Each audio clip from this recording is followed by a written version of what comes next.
You're watching the History Fella channel, and in this video we're looking at John Joseph Pershing.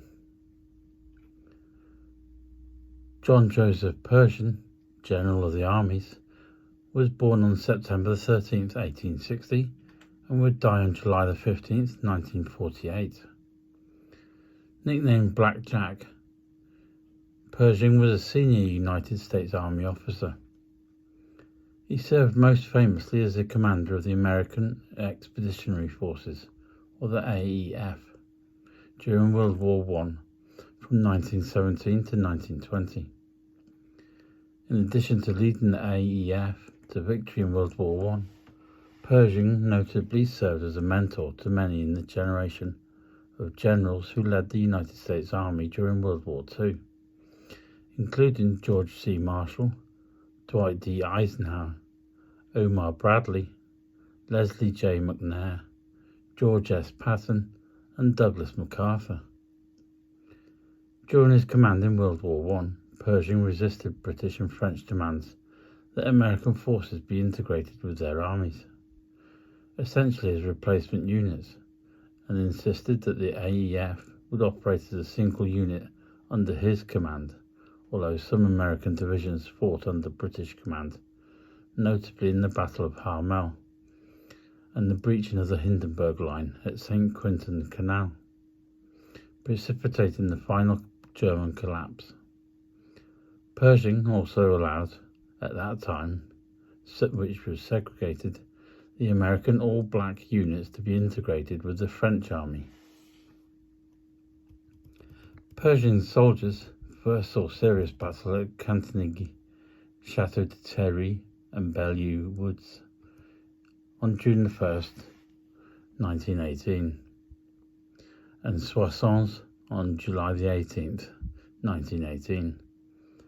To speed up the arrival of American troops, they embarked for France, leaving heavy equipment behind, and used British and French tanks, artillery, airplanes, and other munitions. In September 1918, at Saint-Mihiel, the First Army was directly under Pershing's command, in the overwhelmed salient, the encroachment into Allied territory that the German army had held for 3 years. For the Meuse-Argonne offensive, Pershing shifted roughly 600,000 American soldiers to the heavily defended forests of the Argonne, keeping his divisions engaged in hard fighting for 47 days, alongside the French. The Allied 100 Days offensive, of which the Argonne fighting was part, this contributed to Germany calling for an armistice.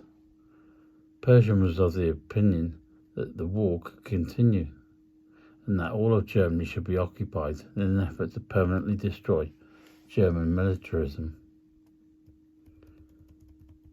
Pershing is the only American to be promoted in his own lifetime to General of the Armies, the highest possible rank in the United States Army. Allowed to select his own insignia, Pershing chose to continue using 4 silver stars. In 1937, Pershing created a custom full-dress uniform to attend the coronation of King George VI and Queen Elizabeth, denoting his rank with 4 gold stars embroidered on each sleeve. Some of his tactics have been criticized both by other commanders at the time and many modern historians.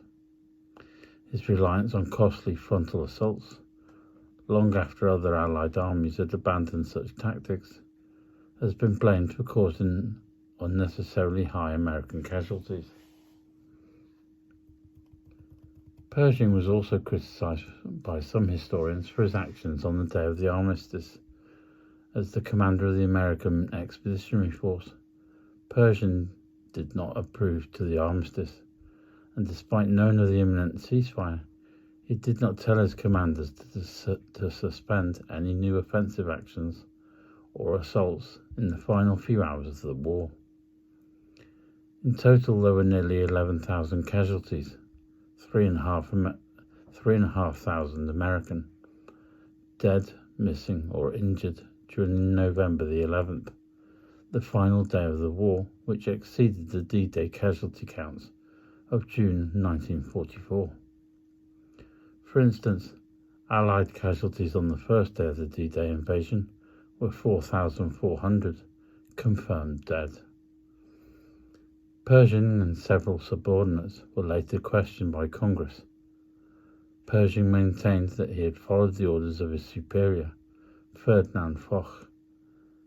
Congress found that no one was culpable.